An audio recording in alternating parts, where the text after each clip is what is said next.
अगर गैस का एक मालिक्यूल जो है वो 1 मीटर का है तो दूसरे मालिक्यूल के दरमियान जो फासला होगा वो 300 मीटर का होगा। ठीक है जी। तो एक रिएक्टेंट जो है वो कन्वर्ट होने चाहिए प्रोडक्ट के अंदर और कोई भी साइड रिएक्शन नहीं होना चाहिए। और तीसरा, law of conservation of mass और लॉ ऑफ डेफिनेट प्रोपोर्शन भी ओबे करनी चाहिए। ये 3 कंडीशन अगर होगी तो हम स्टोइचियोमेट्री कैलकुलेशन कर सकते हैं। अगर ये 3 कंडीशन। बिस्मिल्लाहिर्रहमानिर्रहीम, अस्सलाम वालेकुम। आज जो हमने टॉपिक डिस्कस करना है वो है मोलर वॉल्यूम और स्टोइचियोमेट्री, जो है 2 छोटी सी टर्म्स है जो कि हमने आज डिस्कस करनी है।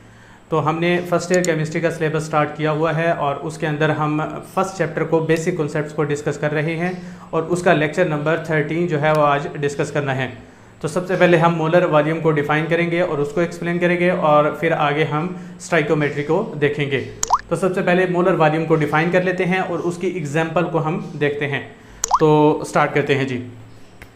Molar volume, molar volume. अब मोलर वॉल्यूम एक्चुअल में होता क्या है वो हमने देखना है। तो मोलर वॉल्यूम डेफिनेटली नाम से ही लग रहा है कि मोल का कोई वॉल्यूम होगा। तो मोलर वॉल्यूम जो है, 1 मोल अगर हम कोई भी सब्सटेंस ले लें, चाहे हम मॉलिक्यूल का ले रहे हैं, एटम का ले रहे हैं, आयन का ले रहे हैं या फार्मूला यूनिट का, ये सारी चीज़ें हम डिस्कस कर चुके हैं पिछले टॉपिक्स के अंदर। कॉन्सेप्ट ऑफ मोल के अंदर और कॉन्सेप्ट ऑफ एवोगाड्रोस नंबर जो है दोनों के अंदर हमने डिस्कस किया है ये। ठीक है जी।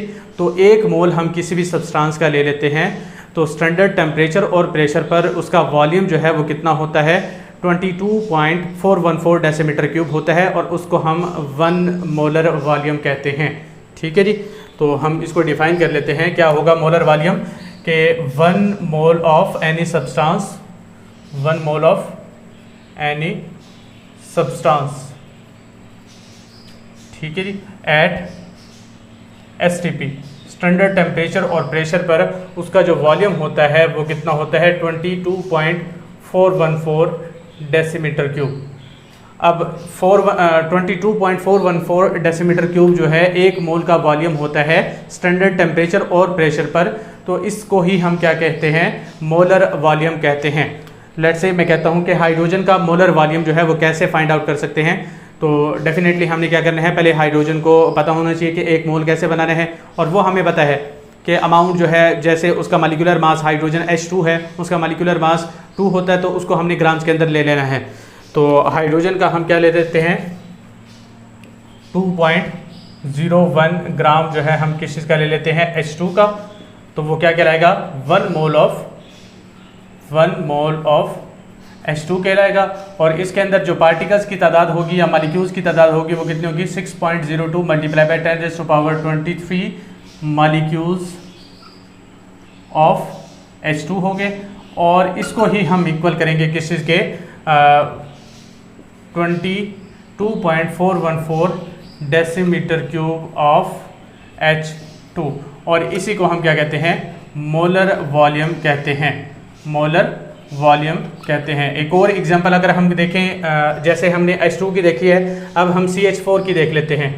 तो CH4 जो है इसका मॉलिक्यूलर मास कितना होता है, कार्बन का होता है 12 और हाइड्रोजन का 1 होता है और 4 का कितना हो जाएगा, 4 और 12 कितना हो जाएगा, 16। तो डेफिनेटली इसके मॉलिक्यूलर मास को हमने ग्राम्स के अंदर लेना है। तो 16 ग्राम्स ऑफ हमने क्या लेना है, CH4 लेना है। ठीक है जी।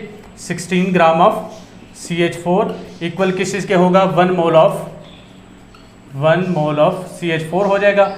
1 मोल ऑफ CH4 जो है उसके अंदर मॉलिक्यूल्स की तादाद कितनी होगी, 6.02 मल्टीप्लाई बाय 10⁻23 जो है CH4 के मॉलिक्यूल्स होंगे। समझ में आ जाएगी बात। और यही जो है वो किस चीज़ के इक्वल होगा, 22.414 डेसीमीटर क्यूब ऑफ किस चीज़ का हो जाएगा, CH4 का। और इसे ही हम क्या कहेंगे, मोलर वॉल्यूम कहेंगे।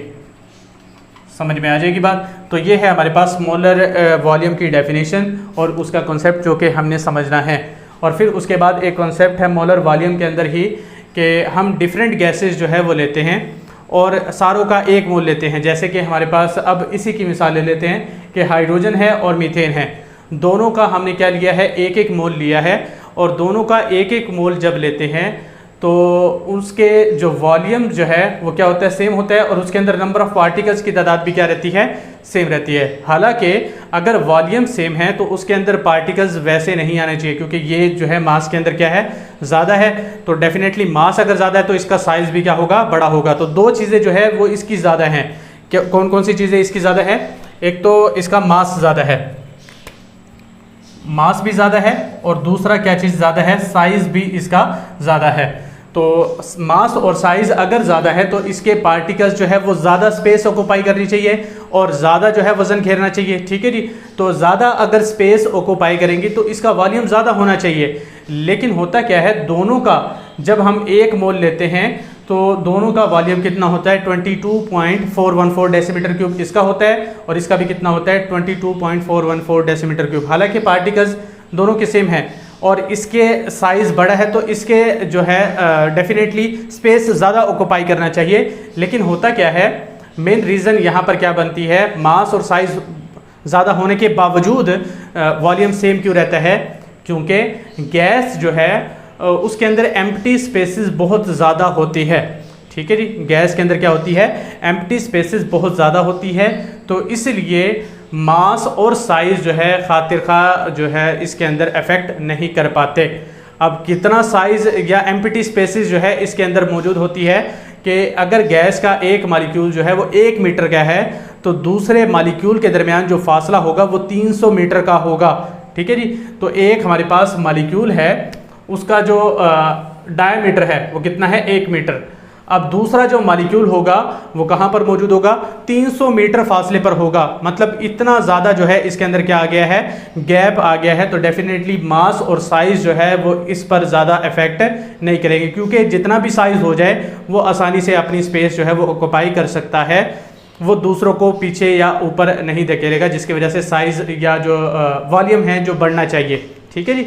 तो साइज़ ज़्यादा होने की वजह से भी उनके पास ज़्यादा जगह है और वो अपनी आराम से स्पेस को ऑक्यूपाई कर सकते हैं, क्योंकि स्पेस जो है बहुत ज़्यादा है, 300 टाइम्स है, ठीक है जी। तो वो आसानी से स्पेस को ऑक्यूपाई करेंगे और वॉल्यूम में इजाफा नहीं होगा, ठीक है जी। तो ये है हमारे पास मोलर वॉल्यूम का कॉन्सेप्ट। आगे हमने देखना है स्टोइचियोमेट्री। तो स्टोइचियोमेट्री की हम पहले डेफिनेशन को देखते हैं कि स्टोइचियोमेट्री होते क्या है। तो स्टोइचियोमेट्री जो है क्वांटिटेटिव रिलेशनशिप है। स्टोइचियोमेट्री क्या है, क्वांटिटेटिव रिलेशनशिप। अब ये क्वांटिटेटिव रिलेशनशिप किसके दरमियान में होता है, between reactants and products. Reactants और प्रोडक्ट्स के दरमियान जो क्वांटिटेटिव रिलेशनशिप होता है उसे हम क्या कहते हैं, स्टोइचियोमेट्री को डिस्कस करते हैं। अब quantitative relationship between reactants and products, लेकिन हमने देखना है इन balanced chemical equation. Balanced chemical equation, balanced chemical equation में हम रिएक्टेंट्स और प्रोडक्ट्स का जो क्वांटिटेटिव रिलेशनशिप आपस में पढ़ रहे होते हैं उसे हम क्या कहते हैं, स्टोइचियोमेट्री कहते हैं। जो क्वांटिटेटिव रिलेशनशिप डिस्कस कर रहे होते हैं उसे हम क्या कहते हैं, वो स्टोइचियोमेट्री कहलाता है, ठीक है जी। तो इसके कुछ एजम्पशंस है जो कि आपको याद रखने पड़ेंगे। तो पहले आपने जस्ट डेफिनेशन याद रखनी है, फिर उसके बाद 3 एजम्पशन जो है इसके मेन इंपॉर्टेंट एजम्पशंस होते हैं वो आपने याद रखने हैं। तो पहला जो एजम्पशन है वो हम देख लेते हैं। तो पहला एजम्पशन जो है वो क्या है कि all reactant should converted into products, ठीक है जी। तमाम जो रिएक्टेंट्स है, ऑल रिएक्टेंट जो है कन्वर्ट किसके अंदर होना चाहिए, प्रोडक्ट्स के अंदर कन्वर्ट होना चाहिए। तो पहला पॉइंट तो ये आ गया है, ठीक है जी। दूसरा पॉइंट जो है इसका क्या होता है कि साइड रिएक्शन नहीं होना चाहिए, ठीक है जी। तो दूसरा पॉइंट क्या आ जाएगा यहाँ पर, नो साइड रिएक्शन अक्कर। तो साइड रिएक्शन जो है वो नहीं होना चाहिए। और तीसरा पॉइंट जो है यहाँ पर क्या आ जाएगा, वो आ जाता है कि law of conservation of mass और लॉ ऑफ डेफिनेट प्रोपोर्शन को ओबे करना चाहिए, ठीक है जी। किस किस को, law of conservation of mass, law of conservation of mass, और दूसरा जो है लॉ ऑफ डेफिनेट प्रोपोर्शन। इन दोनों चीज़ों को क्या करें, ओबे करें, ठीक है जी। तो 3 पॉइंट्स जो है वो इसके अंदर स्टोइकियोमेट्री के अंदर आएंगे। पहले तो आपने डेफिनेशन बतानी है। इसकी डेफिनेशन क्या है कि क्वांटिटेटिव रिलेशनशिप है रिएक्टेंट्स और प्रोडक्ट्स का किसके अंदर, बैलेंस्ड केमिकल इक्वेशन के अंदर। और इसके 3 पॉइंट्स है, 3 अजम्पशंस है कि पहला पॉइंट क्या है कि अगर स्टोइकियोमेट्री को हमने डिस्कस करना है किसी भी केमिकल इक्वेशन के अंदर, तो तमाम रिएक्टेंट जो है वो कन्वर्ट होने चाहिए प्रोडक्ट के अंदर और कोई भी साइड रिएक्शन नहीं होना चाहिए। और तीसरा, law of conservation of mass और लॉ ऑफ डेफिनेट प्रोपोर्शन भी ओबे करनी चाहिए।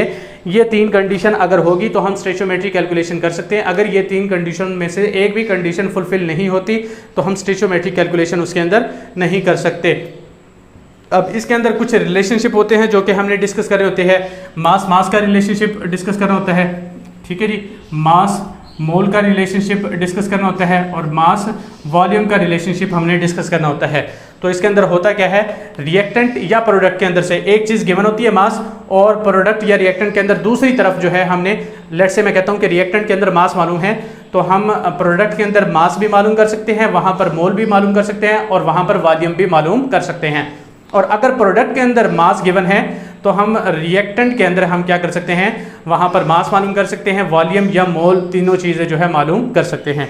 तो ये था हमारे पास मोलर वॉल्यूम और स्टोइकियोमेट्री की थोड़ा बहुत जो कंसेप्ट हमने देखना था। तो मोलर वॉल्यूम के अंदर हमने डेफिनेशन को देखा और जस्ट एक पॉइंट को देखा कि हम दोनों चीज़ें सेम ले रहे हैं लेकिन इसका साइज़ बड़ा है और इसका मास भी ज़्यादा है, तो सेम वॉल्यूम कैसे ऑक्यूपाई हो रहा है, ये दूसरा पॉइंट हमने देखा था। पहली डेफिनेशन और ये दूसरा पॉइंट। और स्टोइकियोमेट्री के अंदर हमने डेफिनेशंस को देखा, 3 अजम्पशंस को देखा और लास्ट में हमने देखा कि 3 रिलेशनशिप्स जो है वो कैसे बना सकते हैं।